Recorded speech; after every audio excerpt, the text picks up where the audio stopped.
Hello प्यारे बच्चों, आप सभी का अपना यूट्यूब चैनल YRS क्लास में बहुत बहुत स्वागत है। तो प्यारे बच्चों, आज की इस वीडियो में हम पढ़ेंगे मॉडल पेपर सेकंड का। जो आज की इस वीडियो में हम पढ़ेंगे खंड सा जीव विज्ञान, यानी जीव विज्ञान में जितने भी बहुविकल्पी और अतुलकुत्री के महत्वपूर्ण प्रश्न हैं, मैं आज उन सभी प्रश्नों को आपके सामने अच्छे तरीके से बताऊंगा।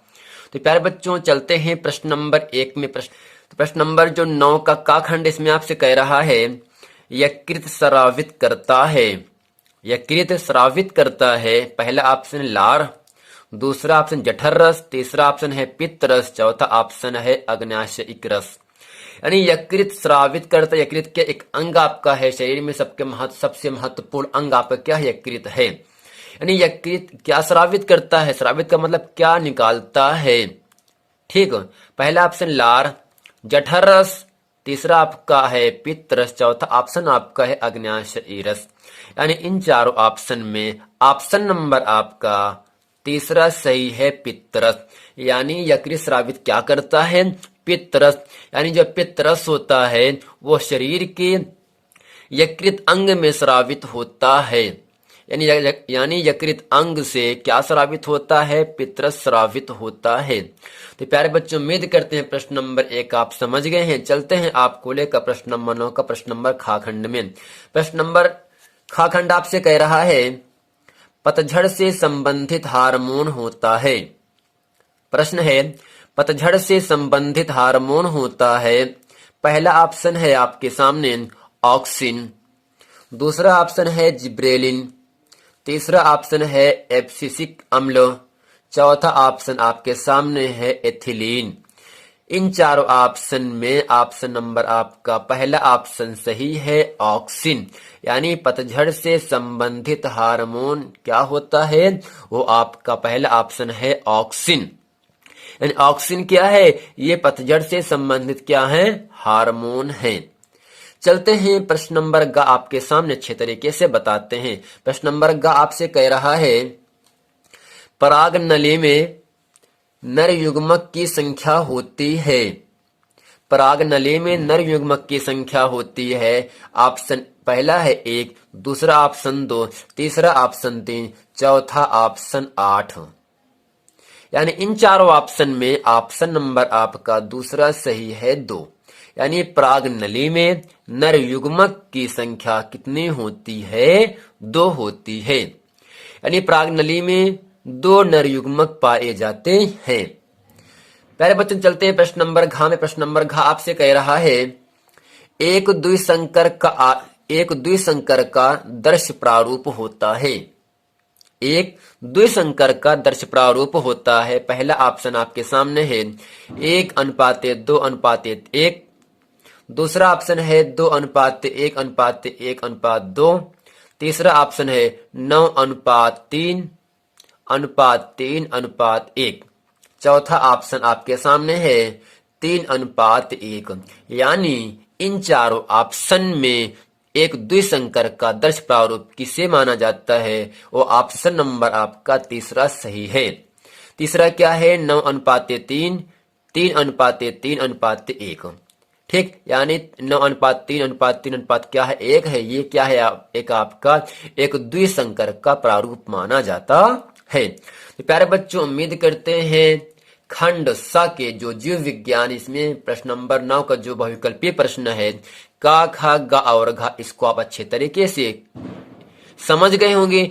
हम उम्मीद करते हैं अगर ये प्रश्न एग्जाम में आएगा तो आप ऐसे प्रश्न को छोड़ोगे नहीं और अच्छे तरीके से करके आओगे।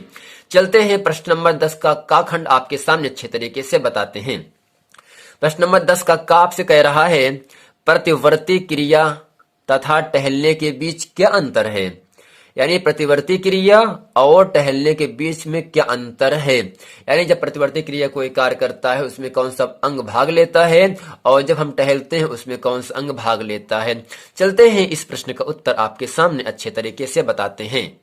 तो प्यारे बच्चों, प्रश्न नंबर 10 का जो का खंड, इसका उत्तर आपके सामने है। प्रश्न नंबर 10 आपसे इतना ही कह रहा था प्रतिवर्ती क्रिया तथा टहलने के बीच क्या अंतर होता है, जो कि उसका आंसर आपके सामने है। इसमें हम लिखेंगे प्रतिवर्ती क्रिया में शरीर के केवल एक भाग मेरुरज्जु प्रतिक्रिया करता है, जबकि टहलने में मस्तिष्क और पूरा शरीर एक स्थान से दूसरे स्थान पर जाता है। यानी जो प्रतिवर्ती क्रियाएं होती हैं जो इच्छा के अनुसार हो जाती हैं, जैसे अचानक जब आप सांप देखते हो आप पीछे मुड़ जाते हो, ये क्या एक आपका प्रतिवर्ती क्रिया है। या जब आप किसी गर्म वस्तु पर आप अपने हाथ को रखते हो तो अचानक आपका हाथ उस गर्म वस्तु से हट जाता है ना, तो यह कौन सी क्रिया होती है? यह कौन सी क्रिया है? प्रतिवर्ती क्रिया है। यानी जो प्रतिवर्ती क्रिया हो तो इसको जो कंट्रोलिंग करता है वो कौन करता है? नियंत्रण करता है वो आपका मेरुरज्जु का कार्य करता है। ठीक, यानी यहाँ से इसका उत्तर आपके सामने है। जिस प्रकार से हम लिखे ऐसे ही आपको लिख देना है। प्रतिवर्ती क्रिया में शरीर के केवल एक भाग मेरुरज्जु प्रतिक्रिया करता है, जबकि टहलने में मस्तिष्क का मतलब होता है दिमाग, माइंड। क्या होता है? मस्तिष्क का मतलब दिमाग या माइंड। जबकि टहलने में मस्तिष्क और पूरा शरीर एक स्थान से दूसरे स्थान पर जाता है। यार बच्चों, प्रश्न नंबर 10 का खा खंड आपसे कह रहा है ऋतुस्राव क्यों होता है?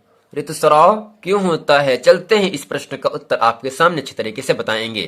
तो प्यारे बच्चों, प्रश्न नंबर 10 का जो खा खंड इसमें आपसे कह रहा था ऋतुस्राव क्यों होता है, तो इसका उत्तर आपके सामने इसमें हम लिखेंगे जब अंडा गर्भाशय में पहुंचता है तो रक्त माने खून, तो रक्त एवं तरल पदार्थ से मिलकर उसका स्तर गाढ़ा होने लगता है। यह तभी होता है जब अंडा उपजाऊ में वह बढ़ता है, स्तर के अंदर विकसित होकर बच्चा बन जाता है, गाढ़ा स्तर उतर जाता है और माहवारी का रुधिर स्राव बन जाता है, जो कि योनि द्वारा शरीर से बाहर निकल जाता है। यानी आपको इतना ही समझना इसमें, जब अंडा गर्भाशय में पहुंचता है तो रक्त यानी खून एवं तरल का मतलब होता है जितनी भी चीजें बहती हैं वो सब क्या है? तरल हैं। डीजल, पेट्रोल, मिट्टी का तेल, जल, ये सब क्या है? तरल पदार्थ हैं। ठीक है, तो रक्त भी क्या है? खून भी क्या है? बहता है। तो खून क्या होगा? आपका तरल पदार्थ है। तो रक्त यानी खून एवं तरल पदार्थ से मिलकर उसका स्तर गाढ़ा यानी बहुत गाढ़ा हो जाता है। ठीक, गाढ़ा होने लगता है। यह तभी होता है जब अंडा उपजाऊ हो, वह बढ़ता है, स्तर के अंदर यानी स्तर के अंदर जितने भी विकसित होकर यानी स्तर के अंदर विकसित होकर बच्चा बन जाता है। गाढ़ा स्तर हल्का क्या हो? उतर जाता है। मतलब क्या होता है? जो गाढ़ा स्तर होता है धीरे धीरे पानी के आकार में आ जाता है। गाढ़ा स्तर उतर जाता है और माहवार यानी महीने का रुधिर स्राव बन जाता है, जो कि योनि द्वारा शरीर से बाहर निकल जाता है। तो प्यारे बच्चे, उम्मीद करते हैं प्रश्न नंबर 10 का खा खंड आप समझ गए हैं। चलते हैं आपको लेकर प्रश्न नंबर 10 के गा खंड। तो प्यारे बच्चे, प्रश्न नंबर 10 का गा खंड आपके सामने कह रहा है जीवन के उद्भव का आधुनिक ओपेरियन सिद्धांत क्या है? यानी जीवन का मतलब जिंदगी, उद्भव का मतलब आगाज, शुरुआत, प्रारंभिक, स्टार्टिंग। यानी जीवन के उद्भव का आधुनिक ओपेरियन सिद्धांत क्या है? यानी जीवन का उद्भव किस प्रकार से हुआ, कैसे हुआ? इस प्रश्न का उत्तर हम आपको अच्छे तरीके से बताएंगे। जिस प्रकार से हम आपको बताएंगे ऐसे आपको याद कर लेना है और ऐसे ही आपको एग्जाम में लिख देना है और आपको 2 नंबर की प्राप्ति होगी। तो प्यारे बच्चों, प्रश्न नंबर जो 10 का गा खंड है वो आपसे कह रहा था, इतना ही प्रश्न कह रहा है जीवन के उद्भव का मतलब आगाज, शुरुआत, जीवन के उद्भव का आधुनिक ओपेरिन सिद्धांत क्या है? इस प्रश्न का उत्तर आपके सामने है। जिस प्रकार से हम लिखे ऐसे ही आपको लिख देना है और जहां जहां हम लाल पेन से लिखे हैं वहां आपको काली पेन से एग्जाम में लिख देना है, ताकि जो एग्जामिनर कॉपी चेक करे आपको अच्छे अच्छे अंक दे। तो इसका उत्तर आपके सामने, इसमें हम लिखेंगे रूसी वैज्ञानिक अलेक्जेंडर इवानोविच ओपेरिन ने सन 1924 ईस्वी में जीव की उत्पत्ति नाम से निर्जीव पदार्थों को जीवन की उत्पत्ति का सर्वप्रथम सिद्धांत प्रतिपादित किया था।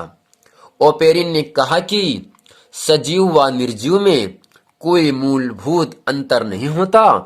रासायनिक पदार्थों के जटिल संयोजन से ही जीवन का विकास हुआ है। तो इसमें आपको इतना ही याद रखना है, जो ओपेरिन वैज्ञानिक ही कहाँ के रहने वाले हैं, रूस के रहने वाले थे। यानी रूसी वैज्ञानिक, कहाँ के वैज्ञानिक, रूस के वैज्ञानिक अलेक्जेंडर इवानोविच ओपेरिन ने, ये क्या है, इनका पूरा नाम है अलेक्जेंडर इवानोविच ओपेरिन।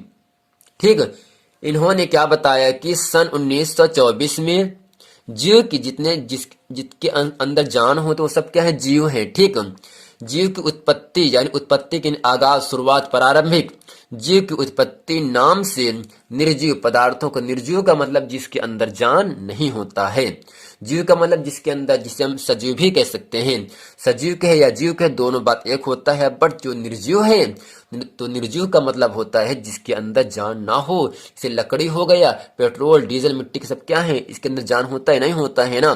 बट इस जितनी भी चीजें ईश्वर ने बनाई है वो सभी वस्तुएं कैसी हैं, सब सजीव वस्तुएं होती हैं।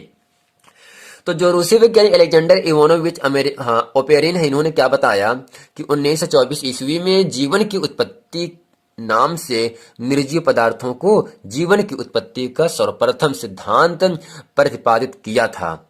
ओपेरिन ने कहा कि, किसने कहा, ओपेरिन ने कहा कि सजीव व निर्जीव में, जिसके अंदर जान है और जिसके अंदर जान नहीं है, ठीक, सजीव व निर्जीव में कोई मूलभूत अंतर नहीं होता।